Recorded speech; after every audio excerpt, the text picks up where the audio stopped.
Why did you take the decision to structure and style your book in the way that you did? Well, I am a big fan of an American playwright and author by the name of Elia Kazan. And there's a book of his that I read when I was in university. I can't find it anywhere. It's not in print anymore. It was called The Understudy. And what he did was he said basically, he told the story through notes and letters sent by all of the protagonists to each other and to other characters through it. And you basically got the story that this understudy was somebody that had to be stopped, and there were a number of people trying to stop this person from taking on the key role, and it was a murder mystery. And by the time you got to the end of it, you thought, wow, this was such a novel way to look at a book. And that was my inspiration when at the time, Google and Twitter had a cooperation where I could go into Twitter and I could search the entire Twitter feed of any individual on Twitter. So what I was able to do is I was able to identify several of the key people that were in the square, several of the news organizations, several of the other people that were involved. And with the help of a researcher, they basically compiled something like 5,000 tweets that occurred during those 18 days. And then my job was to sit down and say, okay, we know what happened on day 1, day 2, day 3, all the way through to day 18 when Mubarak resigns. And by the way, that's where the first book ends.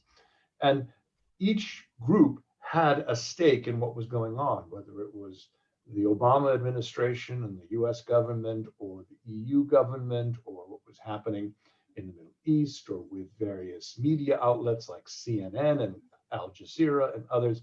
And I was able to take a specific instance during the course of each day and put together a narrative through their tweets, just like Kazan did with the letters, of what was happening.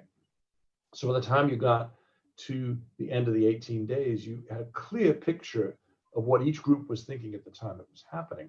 And that was the original book, Egypt Unshackled. Well, 7 years on, roughly 3 years ago now, we sat down, David and I, and said, well, it's time to revisit because all of the promise of the revolution is now gone. And it was gone because of the Muslim Brotherhood, which are some of the things I talked about, and the failure of that and the arrest of their leader, and then General el-Sisi taking over basically as an even more corrupt dictator than Hosni Mubarak was. And we found our situation looking at it saying, gee, why did this happen and what happened? And you could literally trace an arc, not through tweets or anything, but just tell the story to bookend the original book. And that's what Breathing Hope and Fear is. It starts with how did we get here? It gives a little bit more detail into the Ben Ali in Tunisia story. Then is the original, mostly the original part of a manuscript of Egypt Unshackled, and then ends with a series of reportage of incidents that occurred since the day Mubarak resigned, and then how we got to where we are today. And it hasn't really changed much, since when we revised this back in 2017, 2018. And it now is at a point where we are 10 years out from a revolution that had such great promise, because you'd seen Tunisia and Egypt, two unlikely dominoes run by strongmen. And instead, what happened was you had a situation where all of these strongmen who were worried either capitulated and found ways to cooperate with people to quell the revolution, or just flat out went out there and kicked the crap out of everybody who dared to oppose them.